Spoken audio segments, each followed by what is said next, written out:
Real pleasure to have you here, and I could just probably talk to you all day, but we'll try to concentrate this time on dentistry for young adults, younger patients. But I thought it was interesting in some of the material that you shared with me. It seems like that a lot of the schools of dentistry and even a lot of dentists themselves don't have a real good understanding of the structure of the tooth. That's absolutely correct. It's an ongoing problem. We've been unable to correct it. Basically, I did an extensive gross anatomy course in dental school. We dissected from head to toe, and I've done 3 or 4 postgraduate head and neck dissection courses. So I'm somewhat an expert at the head and neck anatomy.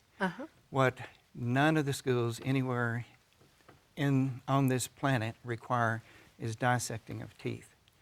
So the vast majority of dentists don't understand how teeth are put together or what the structures are in the teeth. They just read about it maybe in a book, but Well, they've never got into it. It's not even in the books. It's not in the books either. It's and that's one part of of the the stunning problem. things about it. It's not in the books.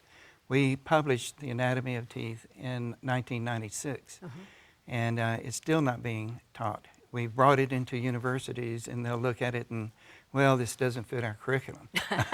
So, Well, it should. Yes.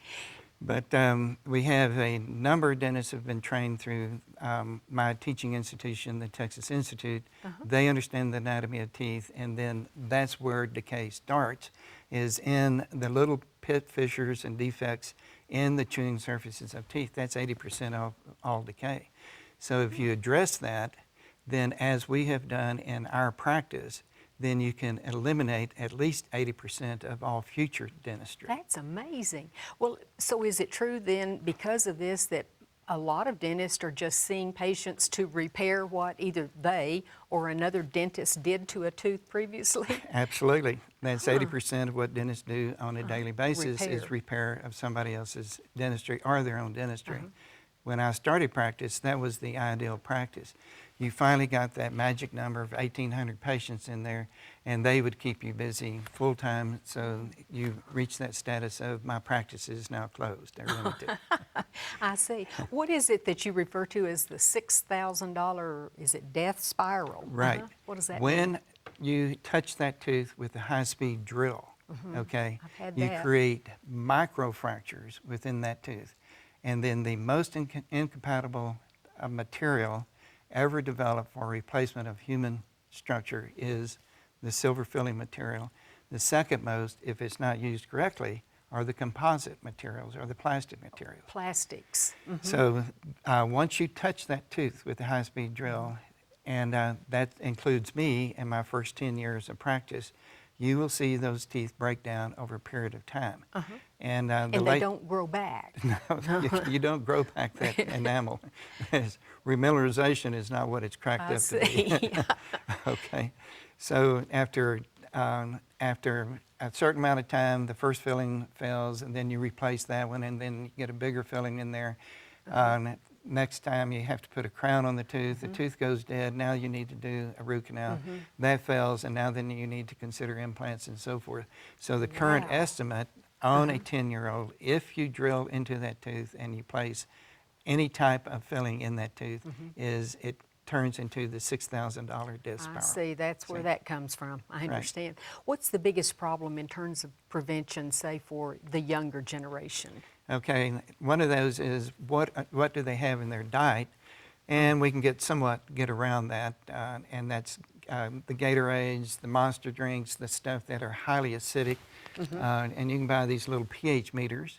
I've never looked for one other than one for my swimming pool. And that would work. Oh, And it that's how would? they advertise these, is swimming pool pH meters and so forth. And they work perfectly. You put that in a drink, and then some of these things you could start your car with if your battery's bad. I see, it's that high. So how do you get around that? You're going to have to neutralize those acids. So it's not somewhat. just the sugar. No, it's not just the sugar. It's you have to start off with an acidic environment, okay? And if it's acidic, then the bacteria that have populated the mouth, the microbiome, can convert that sugar into more acid, and energy, and they build the little colony around themselves. It's called the biofilm, and they're very difficult to penetrate. So the trick to it is to penetrate those colonies. And in young adults, then what you would like to do is use the baking soda to... I used that as a child, but it didn't taste very good. And it works. And it works. We came up with this formulation here, which has the xylitol. It's good. I tried it. And the xylitol is good for reducing the number of bacteria. But probably the most important thing for a young adult is if they're raised up in a practice that's dedicated to minimally invasive preventative dentistry, then they would have been using a small sandblaster of some sort. Jackhammer? No. It's, if we can spray air and water in their mouth, we can use this. Oh, okay? so you start, I guess, with even young children, and just whether they need that or not, you let them experience it. We bring them in, we put them in the hygiene room. Very often they'll be laying on the sister's chest, mother's chest, big brother, and something where they're very comfortable, they're cocooned, okay? And this is called nurturing that child. And then half the time we will fail. We will not get into that child's mouth. I can, at least 75% of the time, the second appointment, 6 months later, feel more we can comfortable. get in there and spray the air and water in there. That's the key to it. If they have some decay in there, we'll point that decay out. And decay is like watching an iceberg melt. There's very little that needs to be fixed right now, okay? Particularly if the parents and the siblings and other caregivers are doing something to directly intervene with proper home care. We can show them where the cavities are, where they're developing. And when the child gets to a point, everybody knows it. Okay, get that child in the back room and let Dr. Rainey take that out. And what we do is we use a miniature sandblaster in the teeth. It will find the soft spots, it will find the decay, it will mark it, and then you go after that and you take it out. So you have essentially not affected the structural integrity of that tooth whatsoever. You haven't broken it down in places you didn't even need to.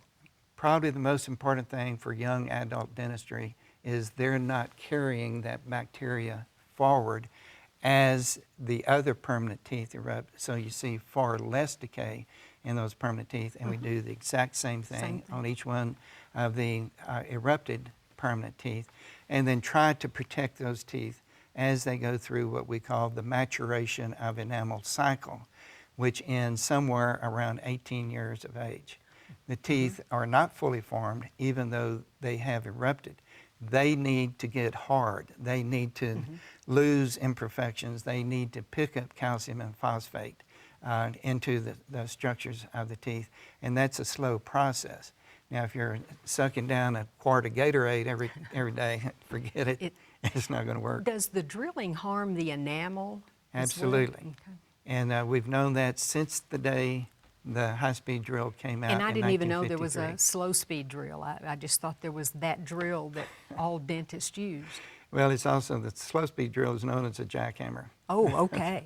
Now, the good news is we have developed, we have patented, we are working on the prototypes of ultrasonic drills, which is, again, old technology with new technology built into it, where we can go in and silently and painlessly take out decay. I love hearing all of this. I told you we'd have something new here for you. You bet. Would you show us, it's maybe old news to everybody else, but show us the proper brushing and flossing, because I don't know that everybody knows that.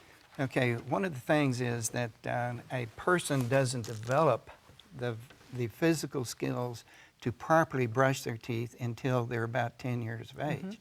So it doesn't do any good to tell Junior or whomever, go in the bathroom and brush your teeth, okay? All they can do is see their front teeth, and they're looking in the mirror and they're sawing back and forth, and what good does that do? Okay, so we want people thinking about brushing their gum lines, and I have a very good article called Quit Brushing Your Teeth. Ooh, I bet that gets everyone's attention. Yes, because the only thing that really counts is the gum line and you want to use a circular motion if you're going to use a manual toothbrush. That's why the electric or automatic toothbrushes go in a circle. I didn't Right. know why. Well, let's turn it into a no-brainer. Just go buy a sonic toothbrush. And it'll work. Plus, it also works 3 millimeters out from the brush because it is vibrating the plaque at the proper frequency to break it up. That's why we like the sonic toothbrush. Oh, okay. And so it drives the baking soda in between the teeth. You want the baking soda there to neutralize the naturally occurring acids in the mouth, trying to keep that pH level up towards neutral as much as possible. And what would be a good level? 7. 7 is essentially 0 on the pH scale. You start at 7, and then as you go up, you're more basic. As you go down, you're more acidic. Okay? And quickly, could you show us about flossing? Okay. With young adults, that's one of the problems is trying to get them to floss. That's why I want them using a sonic toothbrush, okay, and using it correctly, okay? And when they come in our office, that's one of the first things we do. And I always tell our hygienists that we are not their friends, okay? And you want to go in there and you want to be nice and you don't want to criticize them or make them feel bad. What's your job? Your job is to protect their health, to teach them, okay? So starting with the sonic toothbrush, it is going to drive baking soda in between the teeth, and that's where the problem is. The other problem is if you can get them to floss, then floss will virtually eliminate most of the adult decay for the rest of their life, okay? So that's our job. We start with the infants, and then we try to marshal them through, nurture them through, till they're about 18 or 19, when the teeth have hit their hardest stage, matured. And if we don't have any decay by then, like the vast majority of the kids who are raised in my practice, when they hit 30 years of age, we can say, okay, you now have a rainy mouth. There are no fillings. And no decay. No decay. That's wonderful. And they're doing the proper job of taking care of their teeth. Well, thank you so much for sharing some of this new information with us. Appreciate it. Thank you very much. I appreciate being here.